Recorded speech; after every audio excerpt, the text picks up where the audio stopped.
chérie. Amen. Au revoir. Donc, Shabbat, Ouais. aujourd'hui, là, maintenant, à l'heure actuelle, nous sommes le premier jour. Depuis 17h52, nous sommes le premier jour de la semaine. Ouais. Malgré que nous sommes samedi. Ouais.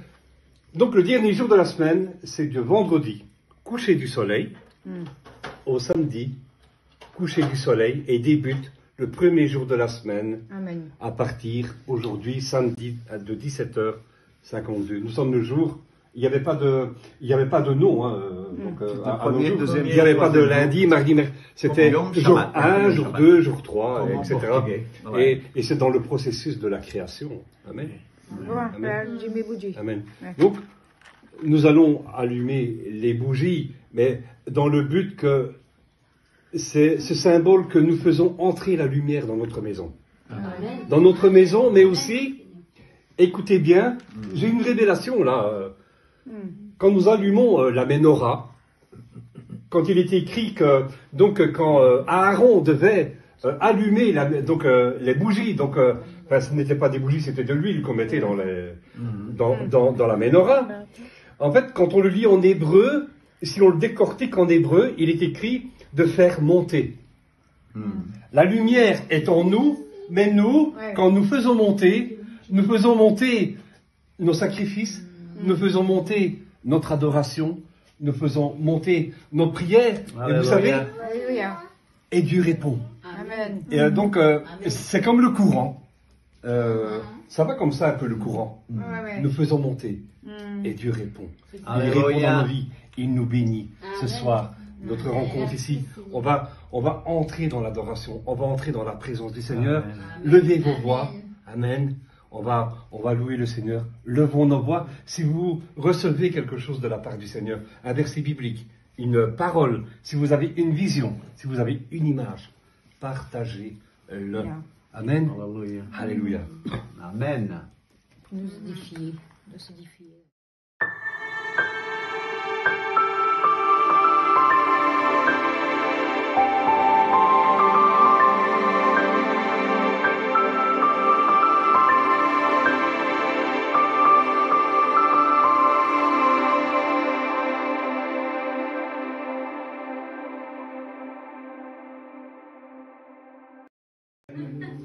Nous tiendrons Alléluia. établis sur le roc. Amen. Ce que nous commençons ici doit être établi sur le roc.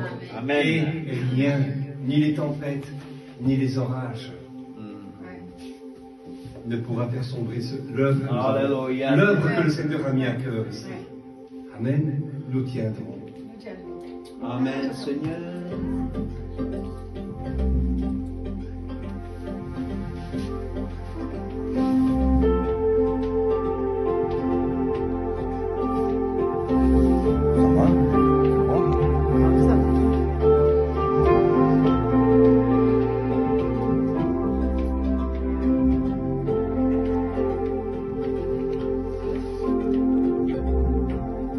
Nous tiendrons établis sur le roc face à nos ennemis. Nous élevons ton nom, avançons, même au cœur de la nuit, les yeux fixés sur toi. Le jour se lèvera, les yeux fixés sur toi. Le jour se lèvera.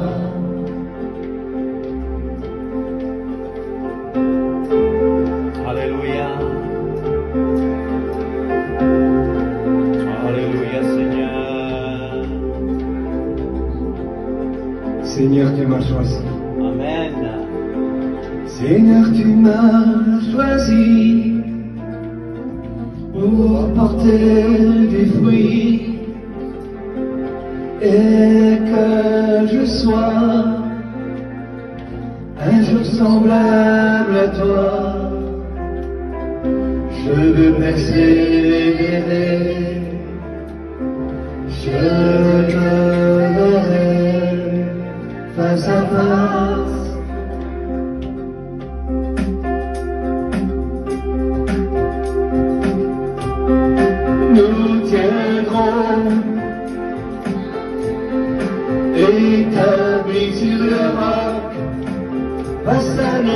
ennemis. Nous élevons ton nom. Avançons, même au cœur de la nuit, les yeux fixés sur toi. Le jour se lèvera, les yeux fixés sur toi. Le jour se lèvera, les yeux fixés sur toi. Le jour se lèvera.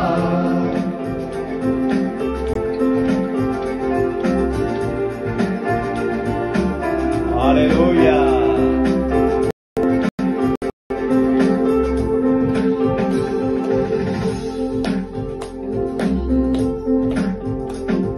Seigneur, tu nous envoies comme tes témoins et de ton Saint-Esprit, tu nous envoies. Je veux persévérer, je te verrai face à face. Nous tiendrons établis sur le roc face à nos ennemis. Nous élevons ton nom. Avançons, même au cœur de la nuit, les yeux fixés sur toi. Le jour se lèvera, les yeux fixés sur toi. Le jour se lèvera.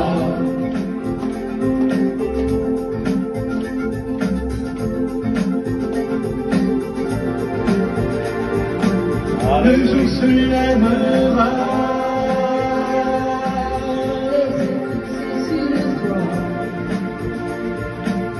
le jour se lèvera,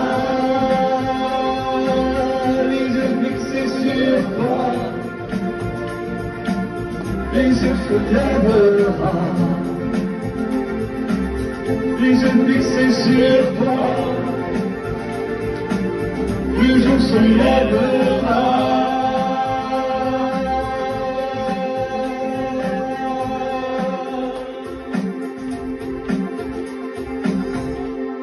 Alléluia.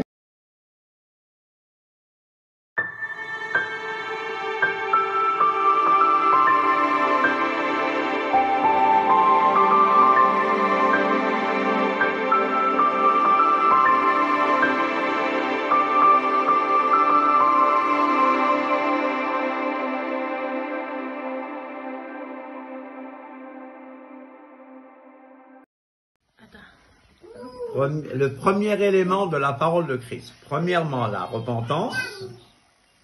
Deuxième élément, la foi, l'émouna. Donc repentance, c'est tchouva. Troisième élément, c'est la Doctrine des baptêmes. la doctrine du baptême. Quatrième élément, L'imposition des mains. c'est l'imposition des mains. Si on continue après l'imposition des mains, il y a une autre doctrine très importante qui est la doctrine de la Résurrection des résurrection des morts. Yeshua est mort, il est ressuscité, et moi j'ai la garantie que si jamais il ne vient pas avant ma mort, un jour il me ressuscitera, je vivrai avec lui dans le millénium, mais je vivrai avec lui pour l'éternité. Donc deuxième élément, cinquième élément, c'est la résurrection des morts. Mais après la résurrection des morts, il y a un sixième élément qui est Le jugement éternel. le jugement éternel. Oh, mais c'est bien. Jugement éternel. C'est-à-dire le jugement définitif. Le jugement définitif. Alléluia. Ouais. Mishpat Olam. Ouais. Olam, ça veut dire quoi, Olam? Éternel. Est-ce que quelqu'un s'appelle Olam ici? Ah oui, oui. Olam signifie monde, univers, éternel, siècle. Alors, comment on dit ce monde-là? Olam ha-zé. Olam ha-zé. Ce monde. Mais le monde qui vient, c'est Olam ha-ba. Olam ha-ba. Le monde qui vient. Alléluia. Où Yeshua sera avec nous.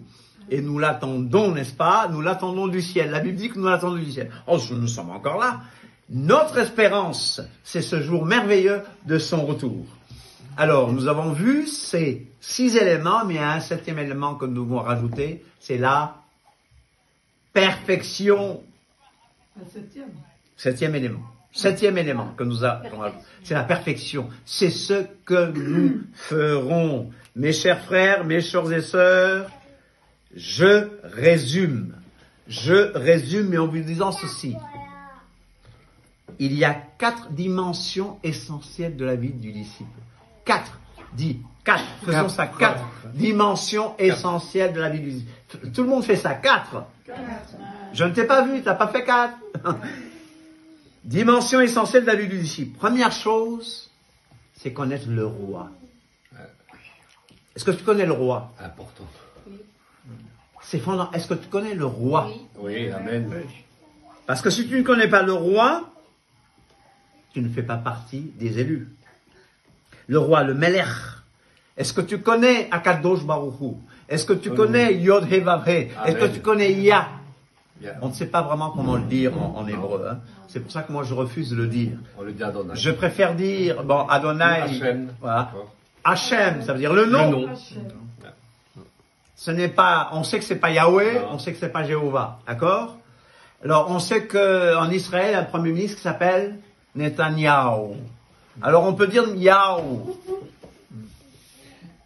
Yah. Mais Yah signifie celui qui fait être. Celui qui fait être. Celui qui était, qui est et qui sera. C'est lui qui fait connaître. Parce que Yeshua a dit, or la vie éternelle, c'est qu'ils te connaissent, toi le seul vrai Elohim, et celui que tu as envoyé, Yeshua. Le deuxième élément, c'est connaître la foi.